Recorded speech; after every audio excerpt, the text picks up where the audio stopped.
Photo respiration, ठीक है, means sunlight की प्रेजेंस में जो रेस्पिरेशन प्रोसेस होती है, ठीक है, उसको क्या बोला जाता है, फोटो रेस्पिरेशन, ठीक है। ये थोड़ा रेस्पिरेशन नॉर्मल प्रोसेस जो होती है उससे थोड़ा सा अलग होता है ये, ठीक है। अब देखो सबसे पहले डिस्कस करते हैं, it is a process in which there is no formation of ATP और एनएडीपीएच।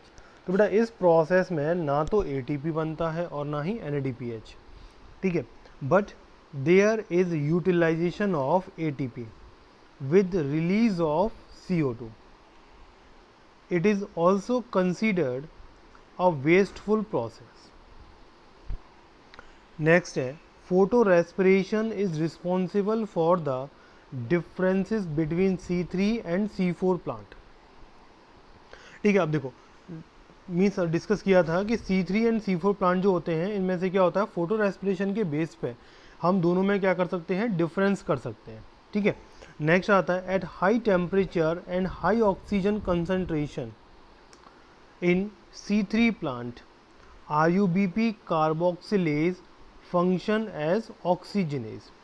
मीन्स हाई टेम्परेचर पर और हाई ऑक्सीजन कंसंट्रेशन जब होता है तो C3 प्लांट में, ठीक है, जो RUBP कार्बोक्सिलेज होता है वो किसकी तरह फंक्शन करता है, ऑक्सीजनेज की तरह।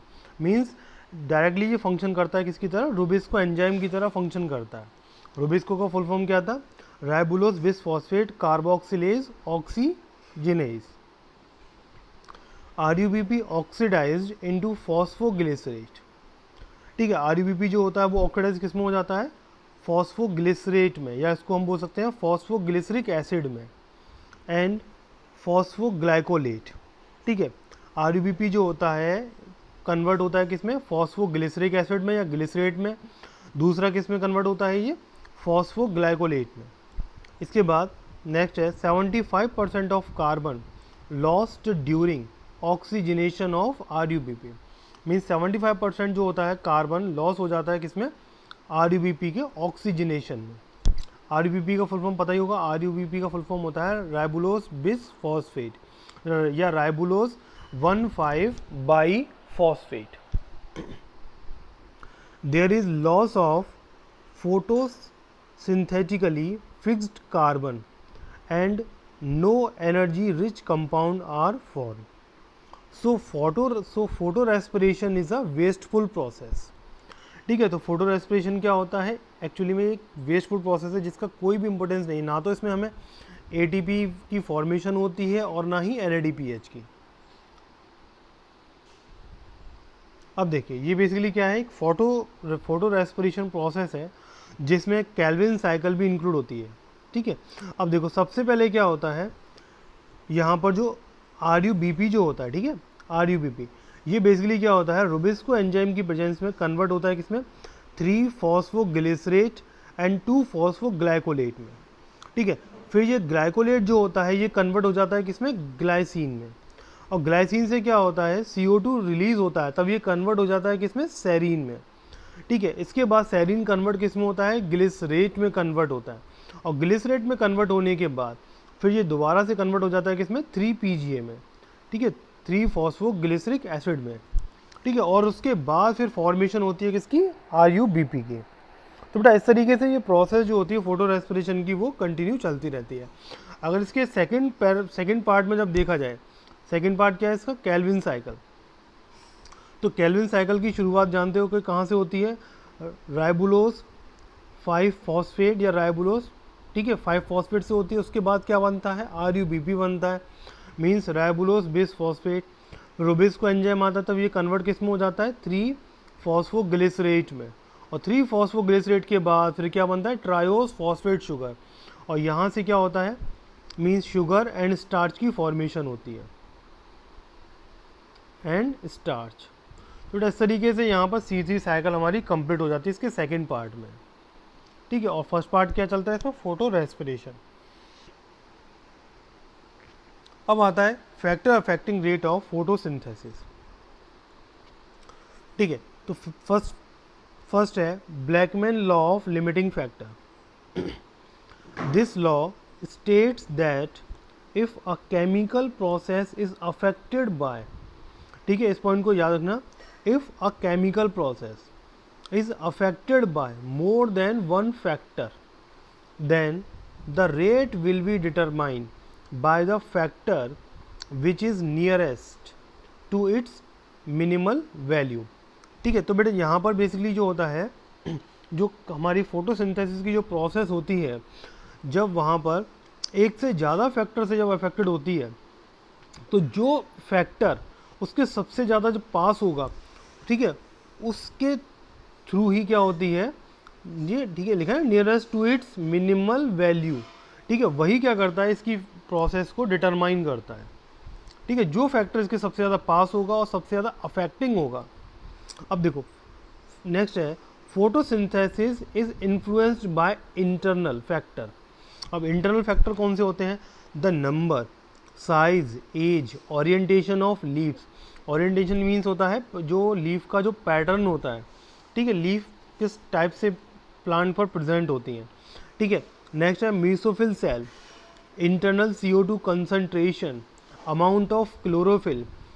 ठीक है, ये सारी चीज़ें क्या होती हैं, फैक्टर करती हैं फोटोसिंथेसिस के रेट को। इन सबको क्या बोला जाता है? Internal factor. ये प्लांट की क्या होती हैं, अंदर की तरफ। अब देखते हैं एक्सटर्नल फैक्टर में। एक्सटर्नल फैक्टर में मेन होता है सनलाइट, टेम्परेचर, वाटर। इसके अलावा यहाँ पर होता है क्या, विंड। ठीक है, ये सारी चीज़ें क्या होती हैं हमारे एक्सटर्नल फैक्टर में, जो कि बेसिकली क्या करते हैं, फोटोसिंथेसिस के रेट को अफेक्ट करते हैं।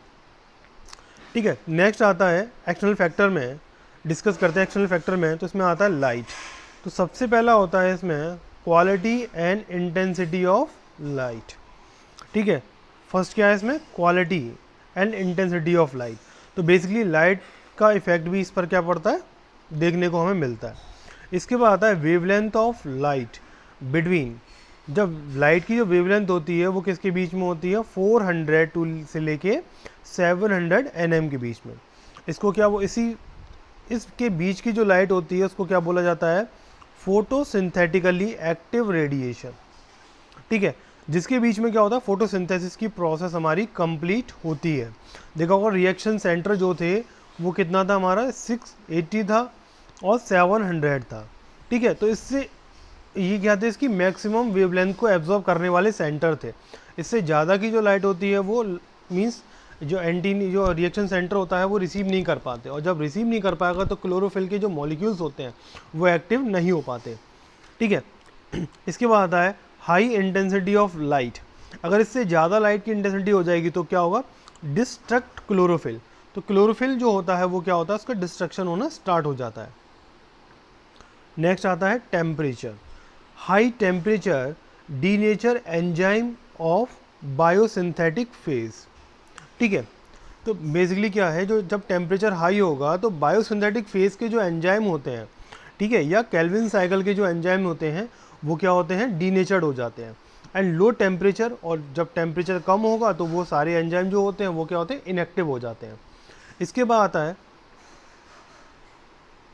Carbon dioxide concentration. बेटा मोस्ट इंपॉर्टेंट क्या होता है, नेक्स्ट जो फोटोसिंथेसिस को अफेक्ट करता है वो होता है CO2 का कंसंट्रेशन। अगर हम बात करें C3 प्लांट की, तो C3 प्लांट अप टू 500, ठीक है, and in C4 plant up to 6 means up to 360 concentration. ठीक है, ये बेसिकली अगर यहाँ तक ही प्लांट क्या कर पाते हैं, CO2 के कंसंट्रेशन को इसके अंदर में मिलता है। अगर इससे ज़्यादा होता है या कम होता है तो फोटोसिंथेटिक का रेट हमें क्या होता है, काफ़ी कम देखने को मिलेगा। ठीक है, फोटोसिंथेसिस का रेट प्रोसेस जो होगा वो धीरे धीरे क्या हो जाएगा, कम हो जाएगा। नेक्स्ट आता है अवेलेबिलिटी ऑफ वाटर। ठीक है, तो इसमें लेस वाटर लीड टू, जब वाटर कम होगा तो हमें क्या देखने को मिलेगा, वाटर स्ट्रेस, स्टोमक क्लोज हो जाएंगे, लेस कार्बन डाइऑक्साइड, ठीक है, reduce leaf expansion and less photosynthetic area. ये कब है, जब वाटर क्या होगा, लेस अमाउंट में प्रेजेंट होगा, काफ़ी कम इंटेंसिटी जब होती है वाटर की, तब हमें ये सारी चीज़ें देखने को मिलती हैं। ठीक है, अब बेटा इस ग्राफ के थ्रू आपको दिखाई दे रहा होगा जो लाइट इंटेंसिटी है, ठीक है, और यहाँ पर बेसिकली क्या है, नेक्स्ट जो लेफ्ट साइड में क्या दे रखा है, रेट ऑफ फोटोसिंथेसिस। तो जैसे जैसे लाइट की इंटेंसिटी हमारी क्या हो रही है, बढ़ रही है, तो फोटोसिंथेटिक का रेट भी क्या हो रहा है, बढ़ रहा है। लेकिन उसके बाद ये क्या है लाइन है जिसको क्या बोलते हैं हम ऑप्टिमम टेम्परेचर। तो यहाँ पर क्या है बेसिकली लाइट की इंटेंसिटी क्या हो गई कांस्टेंट हो गई है। तो यहाँ से क्या फोटोसिंथेसिस का जो रेट है वो भी यहाँ पर क्या है कांस्टेंट हो गया। ठीक है, अगर ये लाइट की इंटेंसिटी हमारी बढ़ती है तो फोटोसिंथेसिस का जो रेट है वो क्या होगा डिक्रीज होना स्टार्ट हो जाएगा, क्योंकि हाई टेम्परेचर पर क्या होता है बेसिकली या लाइट अगर इसको ज़्यादा मिलेगी तो हमारा क्लोरोफिल का जो मॉलिक्यूल है वो क्या होते हैं डीनेचर हो जाते हैं। नेक्स्ट इसके बाद नेक्स्ट है इंटरनल फैक्टर अफेक्टिंग फोटोसिंथेसिस। ठीक है, अब देखो the internal factor are dependent on the genetic predisposition and growth of the plant.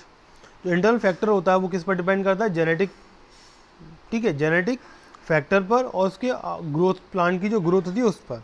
ठीक है, नेक्स्ट है क्लोरोफिल। अब देखो क्लोरोफिल क्या है, it is the most important factor because light energy is trapped by only this substance.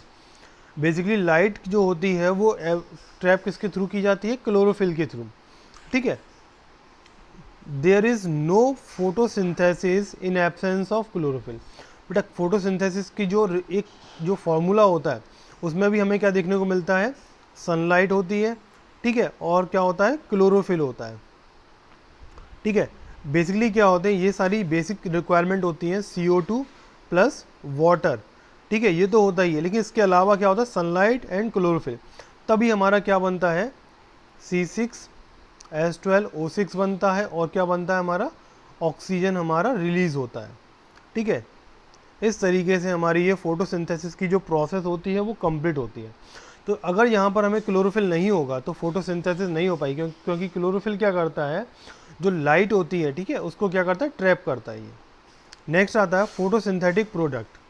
With the accumulation of the end product of in mesophyll cell there is decrease in their photosynthetic rate. ठीक है, because concentration of these product in the cell increase the rate of respiration। ठीक है, अब देखो basically यहाँ पर क्या है, जैसे जैसे फोटोसिंथेटिक का रेट डिक्रीज होगा, ठीक है, रीज़न क्या होगा उसका, यहाँ पर क्या decrease in their photosynthetic rate. ये कब होगा, जब उसमें क्या होगा एंड प्रोडक्ट किसमें मेसोफिल सेल का। ठीक है, इसके बाद concentration of this product in the cell increase the rate of respiration. जब फोटोसिंथेटिक का रेट कम होगा तो रेट किसका बढ़ जाएगा, रेस्पिरेशन का। लेकिन जब रेस्पिरेशन का रेट कम होगा तो रेट किसका बढ़ जाएगा, फोटोसिंथेटिक का। ये बेसिकली दोनों क्या होते हैं एक दूसरे के, ठीक है, एंटी पैरेलल होते हैं। ठीक है, इसके बाद आता है हमारा correct means C3 and C4 plant. ठीक है, कंपेरेटिवली इनके बीच में जो अगर हमें डिस्क्रिमिनेशन करना है या सिमिलरिटीज़ देखनी है तो हम इस चार्ट के थ्रू हम समझ सकते हैं। सबसे पहला है कैरेक्टरिस्टिक। तो सबसे पहले कैरेक्टरिस्टिक में क्या है, cell type in which the Calvin. तो कैल्विन में सेल का टाइप क्या होता है, मीसोफिल होता है C3 प्लांट में। ठीक है, और C4 में क्या होता है, बंडल शीट होती है। बेसिकली C4 प्लांट में दोनों देखने को मिलता है, लेकिन यहाँ पर क्या है बंडल शीट मेन जो पार्ट है। इसके बाद हमें चूज़ क्या करना है, mesophyll, bundle sheath, both cycle. ठीक है, अब देखो इस तरीके से आपको ये सॉल्व करना है। तो यहाँ पर बेसिकली क्या होगा, जो C4 प्लांट की बात करेंगे तो C4 प्लांट में क्या आ जाएंगे, बोथ आ जाएंगे। अगर हम बात करें C3 प्लांट की तो C3 प्लांट में क्या रहेगा, ओनली मीसोफिल सेल। ठीक है, अब देखो cell type in which the initial, clear हो गया होगा। इसके बाद नेक्स्ट आता है how many cell type does the leaf have that fix CO2। तो जानते हो कि C3 प्लांट में ओनली मीसोफिल सेल होती हैं, जबकि C4 प्लांट में क्या होती है bundle sheath and mesophyll cells. ठीक है, इसके बाद नेक्स्ट आता है which of the primary CO2 acceptor. तो बेटा CO2 एक्सेप्टर कौन होता है, RUBP होता है C3 प्लांट में, एंड C4 प्लांट में क्या होता है, PP होता है। इसके बाद नेक्स्ट आता है number of carbon in the primary. तो C3 प्लांट में क्या होते हैं 4 कार्बन वाला कंपाउंड बनता है, और यहाँ पर C4 प्लांट में क्या बनते हैं 3 कार्बन वाला। ठीक है, इसके बाद which is the primary CO2 fixation product. तो यहाँ क्या बनता है PGA, और यहाँ क्या बनेगा, ऑक्जेलो एसिटिक एसिड। इसके बाद आता है number of carbon in the primary CO2 fixation. जो प्राइमरी CO2 फिक्सेशन जो कंपाउंड बनता है, ठीक है, वो क्या 3 कार्बन वाला, और यहाँ पर क्या बनेगा 4 कार्बन वाला। Does the plant have rubisco, बेटा दोनों के अंदर रुबिस्को एंजाइम प्रेजेंट होता है। Does the plant have PPKs, C3 plant में नॉट ऑलवेज, और जबकि C4 प्लांट में yes. Which cell in the plant have rubisco, किस सेल में होता है, तो C3 प्लांट की किस में होता है, मीसोफिल सेल में, और C4 प्लांट में देखा जाए तो किस में होता है, ओनली बंडल शीट में। अब बात करें CO2 fixation rate under high light condition, तो C3 प्लांट में क्या होता है, लाइट की कंडीशन क्या होगी, लो होती है, जबकि C4 प्लांट में क्या होगी, हमें हाई देखने को मिलेगी। इसके बाद आता है whether photo respiration, means C3 plant में कभी कभी देखने को मिलेगा, जबकि C4 प्लांट में नेग्लिजिबल होगा। इसके बाद आता है whether photo respiration is sometimes and negligible. इसके बाद whether photo respiration would sometimes and negligible, ठीक है। तो ये फोटो रेस्पिरेशन C3 प्लांट में कभी कभी देखने को मिलेगा, जबकि C4 प्लांट में ये नेग्लिजिबल होगा। Temperature optimum 20 to 25 degree Celsius होता है C3 प्लांट में, जबकि C4 प्लांट में कितना होता है 30 to 40 डिग्री सेल्सियस होता है। अगर एग्जाम्पल की बात की जाए C3 प्लांट की, तो C3 प्लांट का जो एग्जाम्पल होता है wheat and potato, and C4 plant का जो एग्जाम्पल होता है वो क्या होता है, शुगर कैन, ठीक है। तो बेटा इसके साथ ही ये हमारा चैप्टर क्या हो जाता है, यहाँ पर हमारा फिनिश हो जाता है।